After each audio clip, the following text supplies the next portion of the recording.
All right. I want you guys to give me rankings here. We're going to throw Cooper Flagg in the conversation. We're going to throw Tyron Stokes in the conversation with Cam Boozer, AJ Dybantsa, and Darren Peterson. Goodman, I'm going to you first. In That's 5 years, rank those five for how good they'll be in uh, 5 years? Like, who do you want long term out of this group? You got to do it. You got to rank it. that is awful. I'll go with AJ 1, Cooper 2. I just think he's just going to be really, really good. He may not average 20. He won't average 20, but he just does everything well. I will go with rude boy. I'll go with Darren Peterson 3. I just think he's going to be like that type of combo guard with size. I just, man, it translates. We see it in the league all the time now. 4 Boozer, 5 Stokes. Ani? So my list is fairly similar. I got Cooper 1, I got AJ 2, I got Darren 3, I got Cam Boozer 4, and Stokes 5. Yeah, I would have AJ and Cooper 1A and 1B. No, you And then, can't do that. You got to no, I pick know. one. I just said AJ 1A, Cooper 1B, right? Yeah. And then I think you have the next group after that. I think there's a little bit of a space there. I'd probably go Cam Boozer 3, Darren Peterson 4, and Tyron Stokes 5. But I have not seen Darren Peterson the way that Goodman has. I've not fallen in love with him in Rock Hill at the Adidas event. So maybe if that happened, I'd have a different opinion.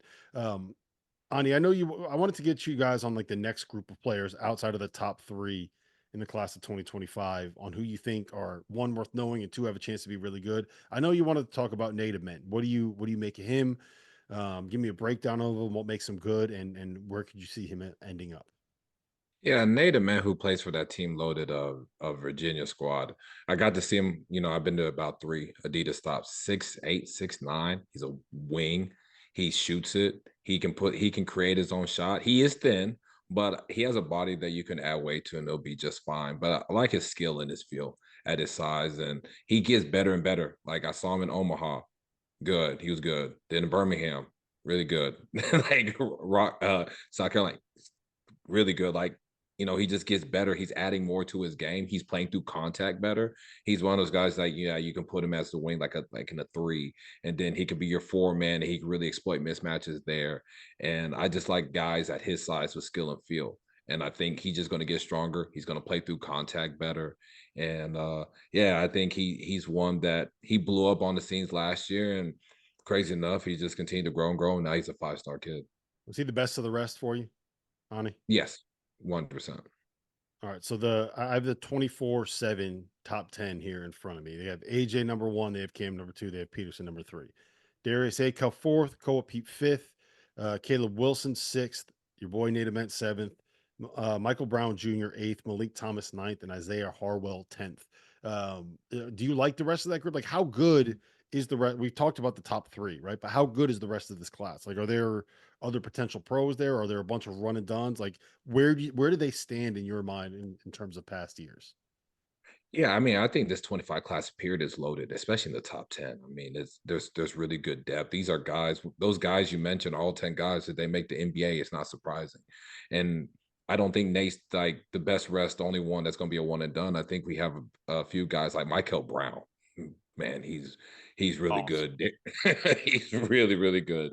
Darius Acuff, as we know about how well he plays just with the ball in his hands, and Koa Pete, he's been dominant for a long time, and I do think like he's gotten better, seeing he really works at his body, and he has a terrific work ethic too. So yeah, like I think it's a deep class, and I think in that top 10 there's going to be multiple guys like that, that are going to be one and dones. I don't think it's just going to be Nate on that best rest. I think there's going to be a couple more, like 2 or 3 more guys that are going to be one and done candidates. Goodman, give me someone. Yeah, I mean, I love Mikel Brown. I do. I love him because, again, he's quick. You know how much I love point guards. He can get to the basket. He makes people better. He can score it. And then to watch him get hurt and literally playing a game on one leg, which was what he's doing, and not bail out, which so many guys do on the circuit, that showed me a lot about him. If you haven't heard by now, we have partnered with BetMGM Sportsbook. We're going to be using BetMGM lines to make all of our picks, and we'll have special offers for the listeners and the viewers of the Field of 68 throughout the year. If you haven't signed up for BetMGM yet, you can use bonus code FIELD, and you will get up to a $1,500 first bet offer on your first wager with BetMGM. The best part, all you need to do is deposit and bet $10 of your own hard-earned money to be eligible. Here's how you make it work. Download the BetMGM app and sign up using that bonus code FIELD. Deposit at least $10 and place your first wager on any game, and you will receive up to $1,500 in bonus bets if your bet loses. Just make sure that you use that bonus code FIELD when you sign up. BetMGM is going to have some fun offers available throughout the NBA playoffs. Bet insurance tokens, odds boost, and what I love, a nice parlay boost or two from time to time, as well as a ridiculous array of player prop bets for any sport that you could possibly imagine betting on. BetMGM is and always will be the king of the prop bet. So go download the BetMGM app, use the bonus code FIELD, and sign up today. And while I've got you, a quick request. The best way to support the Field of 68 content that you get for free is to engage with us. Rate and review the podcast. Like and share the YouTube videos. Tell your friends about us. It all helps in a world where the algorithm is king. And now, back to the show. I love a kid who was hurt this summer, who I saw a summer ago, and I think he's terrific, is Isaiah Harwell. He didn't play. I think he plays at Wasatch Academy in Utah. Tore his, I think he tore his ACL last year, and he's coming back. But he's a guy that's choosing soon from his Final Four, and I think he's somebody that's going to be terrific too. There's a ton of wings, guards and wings and perimeter guys.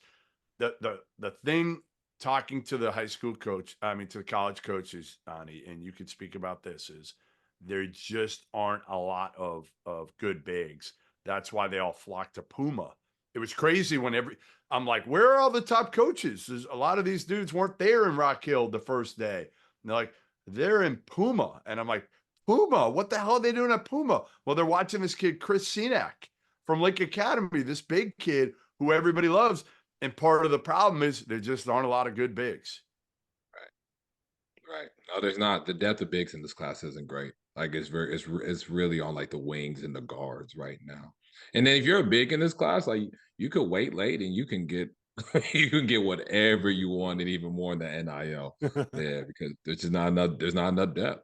I'll tell you this, after seeing the way that the NIL market played out this spring, the idea of anybody committing early, like what in the world are you doing? You got to get that demand up. You got to get these coaches scrambling. You got to get them trying to figure out how the hell they're going to be able to justify the salary that they're getting. And you got to be able to get those 2 commas with a crooked number in front. Ani, that's what you got to be looking for here.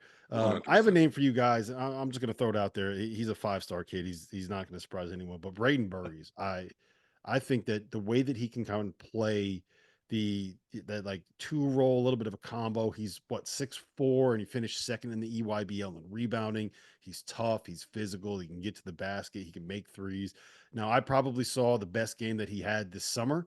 But I really do think that he has a chance to end up being a very, very, very good college player and eventually a guy that plays in the NBA. All right, Ani, I'll go to you first one. We have 2 more things I want to get to.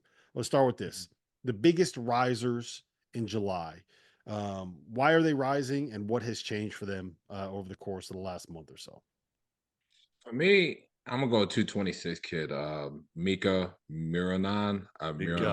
Yeah, big guy. He's from Finland, I believe. Yes, yep, that's right. Yeah, like 6'10", good looking shot, moves well. What I love most is like, okay, yeah, we can talk about guys that are big and can shoot, but he can defend. Like he can move his hips, he can switch and guard, he hunts for blocks. Yeah. I mean, he was an animal to me. I was like, yo, like there is not 10 players. Hey, he's a top 10 kid too. In that. Yeah. And he's gotten better. Like I saw him. I know he's at AZ Compass, but I saw him at Sunrise. I know the physicality and speed was kind of a struggle for him, but he got better throughout the year. And the guys like him that just progressively get better, guys that can move and switch and guard, as we know, like in the next levels. That's so big. To me, that's why he's the biggest riser, and he's anywhere within that 5, the top 5 to 10. I players. love it. Like I saw him in a game that he got hurt. And honestly, it was a game that they were hunting him because he was playing tough with a mean streak. And like you said, he was blocking shots. He was shooting threes, making threes, putting it on the floor. He was just dominating the game for the most part. And he goes up for a layup, and one dude kind of took a cheap shot at him. The other dude went for the block, and he went down hard. It was more precautionary, but he's down for 20 minutes. His mom's there, his brother's there, and they take him out on a stretcher. And I asked Brad Beal after the game, I'm like, man, like, is he going to be okay? You know, who knows? I'll let you know. Everything checked back.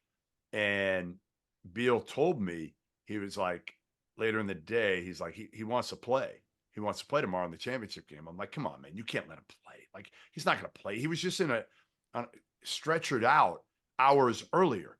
Next thing you know, he's not only playing in the championship game, but dominating the championship game as Brad Beal elite, their 16s win the Peach Jam title. This kid is super talented. Duke offered him during the Peach Jam. And again, he's going to be a guy that, honestly, I'd be shocked if he's not a top 5 player in the 2026 class when it's all said and done. Yeah, I saw him hit 6 threes in a game. And he also has the length to be able to get up and like catch lobs like at the top of the square. Both of his parents played for the Finnish national team when they were growing up. I believe that's how they met. So there you go. There's the Mika Murinen love story if you guys wanted that.